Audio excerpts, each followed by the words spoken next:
Is true horror seeing something approach, or is it not seeing it until it's much too late? PseudoPod is a horror podcast. Consider this a warning. PseudoPod, episode 943, for October 18th, 2024. Oneirophobia by Todd Kiesling. Narrated by John Bell. Hosted by Scott Campbell. Audio by Chelsea Davis. Hey everyone, hope you're doing okay. I'm Scott, assistant editor at PseudoPod, your host for this week. And I'm excited to tell you that for this week we have Oneirophobia by Todd Kiesling. This story first appeared in Never Wake, a dream horror anthology edited by Kenneth W. Kane and Tim Meyer and published by Crystal Lake Publishing on 9/8/23. Your author, Todd Kiesling, is a writer and designer of the horrific and strange. His books include Devil's Creek 2020, Bram Stoker Award finalist for superior achievement in a novel, Scanlines, and most recently, Cold, Black, and Infinite, Stories of the Horrific and Strange. A pair of his earlier works were recipients of the University of Kentucky's Oswald Research and Creativity Prize for Creative Writing, 2002 and 2005. And his second novel, The Liminal Man, was an Indie Book Award finalist for Horror and Suspense 2013. He lives in Pennsylvania with his family. Your narrator, John Bell, is a former radio guy who has extensive experience in writing / voicing / producing commercials, audiobooks, video game characters, and so on. Currently, he writes / voices / produces the comedy podcast Bells in the Bat Free, available on iTunes, various other sources, and at thebatfree.com. And now let's grab some coffee, take a seat, and get ready to hear our story. We promise you, it's true.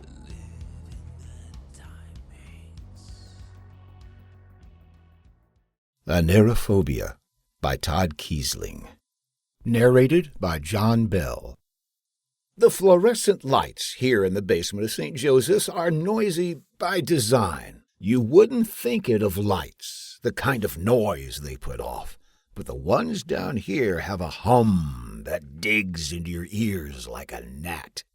You don't think you hear them, but you do. And now that I've told you about them, all you're going to hear for the next hour is that lifeless drone. That's the sound of this room. It's the sound buzzing away in the background of the world, an involuntary reaction to existence that goes on in its tiring way, leeching time from you, stealing life. For many, the noise is the sound of bureaucracy, consumerism, corporate toil. But down here, one floor away from all those Hail Marys, it's the sound of consciousness, the dull buzz of being awake. Like I said, by design. The folks who come down here to our little meetings twice a week do so with the expectation of avoiding sleep. It's why you won't find any cots, quilts, or pillows left over from when this place was used as a shelter. It's why all we have are these rusty metal chairs that squeak when you unfold them, and a couple of card tables near the entrance for carafes of coffee and other goodies. Anyway, hello, come on in, help yourself to some refreshments. The coffee is good and strong, no decaf here. There may even be a few pastries left, if you're lucky. I hope you're not diabetic or have a heart condition. Nothing but sugar and caffeine on that table, believe me. Oh, and the theater masks. I'll get to them in a minute. I'm getting ahead of myself. Where are my manners? Let me welcome you. I'll take your coat. When you're ready, please take a seat in the center of the circle. Huh? Everyone else? Don't mind them. I promise they aren't being rude. Facing away from the circle is how we do things down here. As long as you're in the center, like you are now, no one will look at you, and no one will interrupt. It's a precaution, just like the masks. Did you take one from the table? You'll need one, but don't put it on yet. Not until we're done. It's one of the rules, see? You come in, take your coffee and treats if it pleases you, take a mask, and take a seat. If you're new, or it's your turn to share, you sit in the center. Everyone else faces away from you in masked silence. You don't put on your mask until it's no longer your turn to speak. And since it's your first time here, well, you get to speak. But not yet. I'm not done explaining things yet.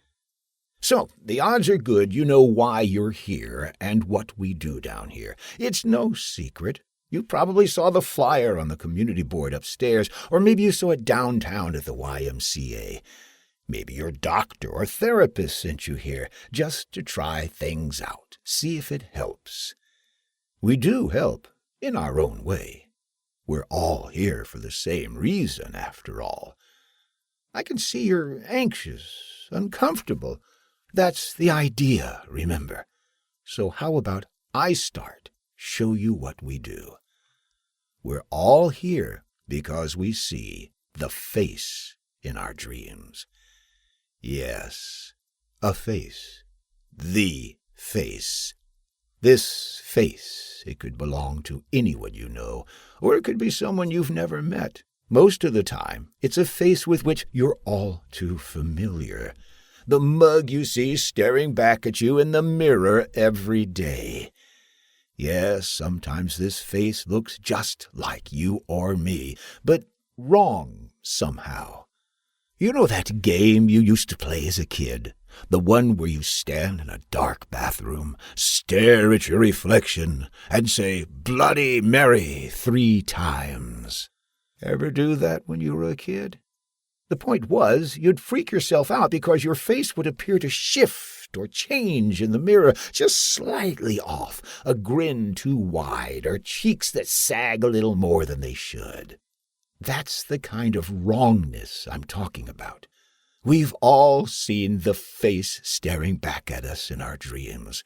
The smile too wide, eyes too far apart, features just out of focus, but always there, sometimes in the background, sometimes right in front of us. So, the masks, yeah, you get it. Hiding our faces keeps us from manifesting others in our dreams. One less face, one less person to dream about, limits the possible archetypes in which our mystery person might appear. I could go into Jungian dream concepts, but that would probably put us both to sleep. And that's the last thing we want, isn't it? Right. We're at risk of dreaming about every person we've ever known or met or seen. Worse, we're at risk of dreaming people who don't even exist, conjuring them out of the ether of the collective unconscious. And no matter who we meet in our dreams, no matter how they appear or manifest, we must remember they are always suspect. We must remember it is always us or them. Which leads me to the purpose of our little group. Contrary to what you may be thinking, we aren't here to avoid sleep. That is impossible and altogether unhealthy. But to better understand the nature of our dreams. See, most people regard the face as another dream presence or concoction of the subconscious mind. But that couldn't be further from the truth. The face is an interloper in the natural course of our sleep cycle, and it exists solely to kill us in our dreams. No, not like that horror movie. This is worse. The face isn't an external factor. It comes from within. It is, to some degree, a part of all of us. But its purpose is far more sinister. The face, however it chooses to appear, is the part of us that has yet to be. Yes, exactly right. It is us, the us of tomorrow. And the face's sole purpose is to become us, to take our place. Every night we die and awaken as someone new. Every sleep is a little slice of death, as often misattributed to Poe. The face is who we become, if we allow it to have its way. Every night we are murdered, and every day we become a copy of our former selves, but changed, diluted, sometimes drastically and sometimes barely at all. But the fact remains, we aren't who we were before we went to sleep. We're someone else, someone wearing the face.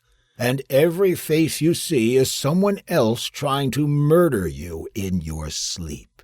The last time you dreamed and saw the face, odds are good that who you are now isn't the same person you were before you fell asleep. Just like me and everyone else here, we've come to identify the face as the one who will steal our lives and take our places in the waking world. Our dreams have become a game of cat and mouse, Jungian espionage, if you will. And you're here because you've seen the face. Maybe you've avoided it, but it's more likely you haven't. None of us have, not all the time. And the sad irony is that even when the face is victorious, another face will be waiting to take its place. As if life isn't difficult enough, our dreams are a battleground, and we must do everything we can to remain who we are for as long as possible. And to do that, I come here twice a week and lead the group. We talk about our dreams, the many forms the face will take or has taken, and how we can prepare for its coming. Maybe you don't see it every night in every dream. Hell, maybe you don't remember, which is an even scarier prospect. My first time? Yeah, I remember it. I don't think anyone forgets the first time they noticed the face. Me, I was still a young man in college. In my dream, I was back home in my childhood room, curled up in bed. Right away, there was a faint sense of familiarity and foreboding, like I've been told a terrible secret that I can't remember, a horrible something on the tip of my tongue if only I could recall the words to speak it. And there, right in front of me, was the real reason for my terror. The face sat across from my bed, and it looked just like me, like I was staring into a mirror of hairline fractures, just small enough to distort the image slightly. No expression, no words, just staring and staring into me and through me, an almost perfect clone or doppelganger, good twin or evil twin, I wasn't sure. I'm still not. I tried to scream, but the face was faster and fell upon me in an instant. It shoved its hand, my hand, into my mouth, and I suffocated on the pressure and pain of its arm reaching deeper down my throat. The last thing I remember is the terror of dying. Panic and adrenaline flooding my body as fire burned my lungs, the sensation of neurons sparking into nothingness, and the blistering cold of a vast sea of darkness crashing over me. When I awoke the next morning, I felt different, looked different. My body was a foreign entity, and felt like driving someone else's car or wearing their shoes one size too big. The light was harsher, the sun brighter, and everything hurt just a little more.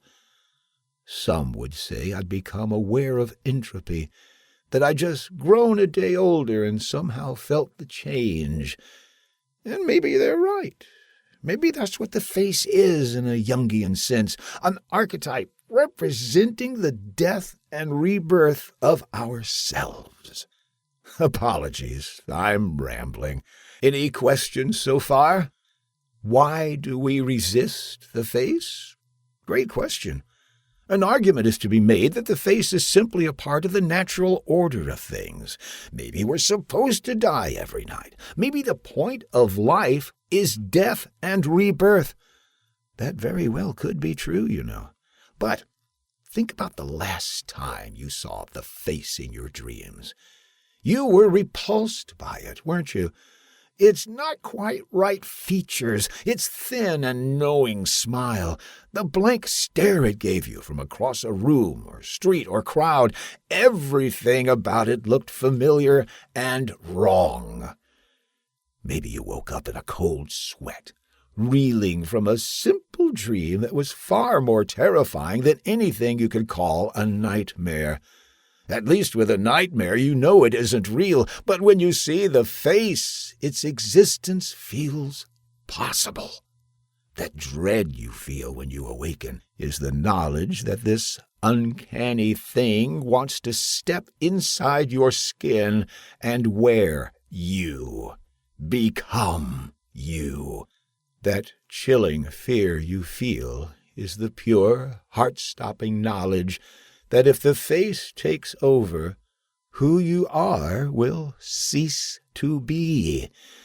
Who you are will be a facsimile of who you were, ad nauseum.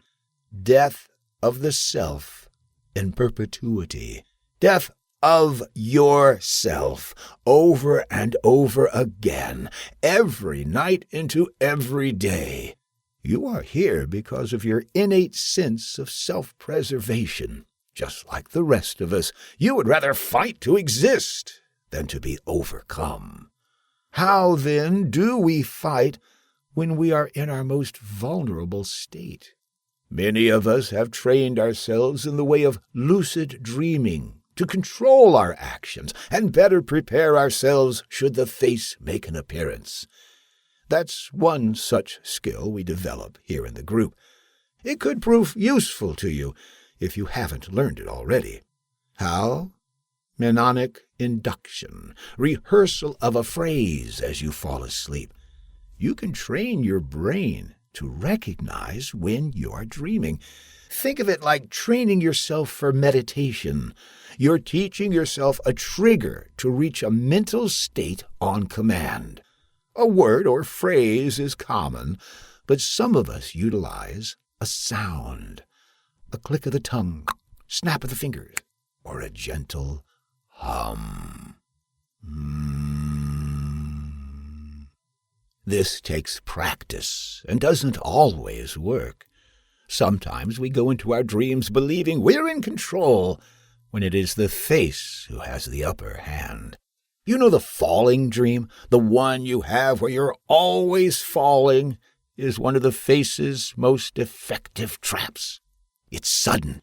You never know how or why you're falling, and the rush of primal fear as the ground fast approaches is all-encompassing. That's a dream you can't control.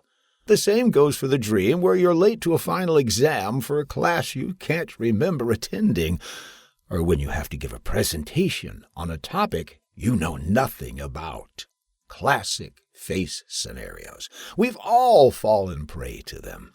But a lucid dream where you're in control? You have the upper hand by default. The setting, the rules, the scenario, you determine everything. All you have to do is wait for the face to appear and spring a trap of your own making. An example? Well, it could be anything, but enclosed spaces work best, kind of like a wasp trap, where the victim can enter but can't leave. A classroom, for instance, or maybe a burning house or crashing airplane. It's always fun to turn the face's scenarios around and use them against it. The point is to create a space that doesn't look suspect. You'd never want to use a police station or jail, for example, too obvious and too easily used against you if things get out of hand. No, you want something inviting and familiar. Even if the space isn't warm, the premise should be, like a therapist's office, or maybe a church. And once the face arrives, make it feel at home. Welcome it with open arms. Be friendly. Don't let it know that you know what it is and why it's there. By the time the face realizes what's happening, it's likely too late. There's no escape from this place you've created. Remember, it's trapped in here with you, not the other way around. Unlike the face, you'll want to give it a reason for being there. It's your dream, but the less it feels like one, the better your odds of success. Context and premise go a long way here. Rather than imitate the face's scenarios that dump dreamers into the thick of things with little time to react, you want to flesh things out, make everything seem plausible. Ground your dream in reality and give yourself a reason for being there. If your trap is a doctor's office, for example, then maybe you're the doctor or nurse, and the face is the patient. Of course, you'll have better success if you approach the face from a position of authority. Oh, there is one thing I left out. Your mnemonic trigger can give you away if you aren't careful. The people who fail at this often rely on actual words for their mantra. It's the repetition, I think. The face isn't just an impulse. It has sentience to a degree. And with that comes a sense of self-preservation. You must still have your wits about you and be ready to improvise if the need arises. Personally, this is why I rely on a sound for my trigger, something that easily conforms to the scene. White noise, like from an oscillating fan or a refrigerator. A mechanical drone that's always there, and because it's always there, you barely notice it. Even when it's pointed out, you might hear it for a moment before it slips back under your radar. That's why I hum. Sounds just like electricity in the lights, doesn't it? Fits perfectly here in a church basement. Do you need to top off your coffee? I think there's a pastry or two left on the table. Please, help yourself. Oh, do be careful. Were you born with 2 left feet? Now see what you've done? I knew I should have done a better job of tying those bodies to their chairs. And the mask is off, isn't it? Yes, you're right. These people are dead, and they all look the same, just like you. Do keep the mask, though. It's how I hide your face when another face inevitably strolls in here looking for me. Why? Haven't I explained myself? You know, there was a moment when I thought you'd figured me out, just after you arrived, while you were standing in the doorway looking around the room. I'd swear you caught on. Was it the bodies? The masks? Fine, be that way. Doesn't matter if you tell me or not. I have to say, though, there was a point when I thought I had convinced you of the evil inherent in your being, when I was explaining everything like you were one of me, another terrified soul looking for answers and a way to defeat their dreams. Oh, don't try to run. Where are you going to go? The door isn't there anymore. It hasn't been for quite some time. Easy there, steady. Coffee's got a hell of a kick, doesn't it? Made it myself. Worked great for these other iterations of you. Go on. Take a load off. No pillows or blankets, I'm afraid, but that mask in your hand does a great job of blocking out the light. Want some more coffee? It'll speed things along, get you to where you're going a lot faster. No? Sure? All right. I'll see you when you come around again, face. You can put on the mask now. Close your eyes. Focus on the sound. And dream a little slice of death. Mm-hmm. Mm-hmm.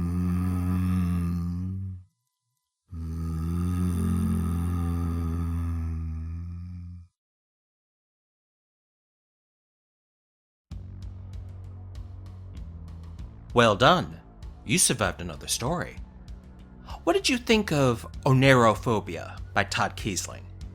If you are a Patreon subscriber, we encourage you to pop over to our Discord channel and tell us. This story, like Dreams, is open to interpretation. You can look at it as a tale about the horror of survival. Most stories of survival have the protagonist cutting away friends, family, and even their own humanity to overcome some impossible threat. Sometimes they cut so much that what's left is the void they've created, and we all know what happens when you look into the void. Dreams and nightmares are portrayed as flights of fancy, bound only by your own experience and imagination. Now, because of some impossible threat, you have to curtail your dreamscape to a single room of just ordinariness. That threat is lulled into a false sense of security so you have the chance to stop it. Not even vanquish it, just stop it for a while. We already limit ourselves so much to live. Now you have to limit your dreams to survive? This dream is horror. Or is it? Our protagonist is awfully proud of his innocuous little dream trap. He's awfully proud of the other dead faces he has around, almost like trophies. He's awfully proud he almost got the current face to believe that it was evil. You don't get desperation, or even resignation. You get exaltation. You get someone who enjoys the hunt, enjoys the kills, enjoys another notch on the bedpost. He isn't doing this because he has to. He's doing it because he likes to. This dream is horror. On to the subject of subscribing and support. PseudoPod is funded by you, our listeners, and we're formally a nonprofit. One-time donations are gratefully received and much appreciated. What really makes a difference is subscribing. A $5 monthly Patreon donation gives us more than just money. It gives us stability, reliability, dependability, and a well-maintained tower from which to operate. And trust us, you want that as much as we do. If you can, please go to pseudopod.org and sign up by clicking on Feed the Pod. If you have any questions about how to support EA and ways to give, please reach out to us at donations@escapeartist.net. If you can't support us financially, then please consider leaving reviews of our episodes, or generally talking about them on whichever form of social media you can't stay away from this week. We now have a Blue Sky account, and we'd love to see you there. Find us at pseudopod.org. If you like merch, you can also support us by buying hoodies, t-shirts, and other bits and pieces from the Escape Artist Void merch store. The link is in various places, including our pinned tweet. PseudoPod is part of the Escape Artist Foundation, a 501c3 nonprofit, and this episode is distributed under the Creative Commons Attribution, Non-Commercial, Non-Derivatives 4.0 International License. Download and listen to the episode on any device you like, but don't change it or sell it. Theme music is by permission of Anger's Manga. And finally, PseudoPod and John Irving know, of all the things you choose in life, you don't get to choose your nightmares. You don't pick them. They pick you. See you soon, folks. Take care. Stay safe.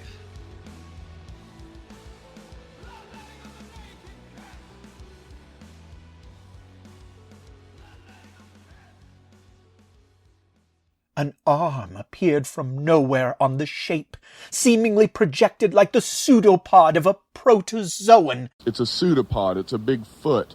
It's all about podcasts these days.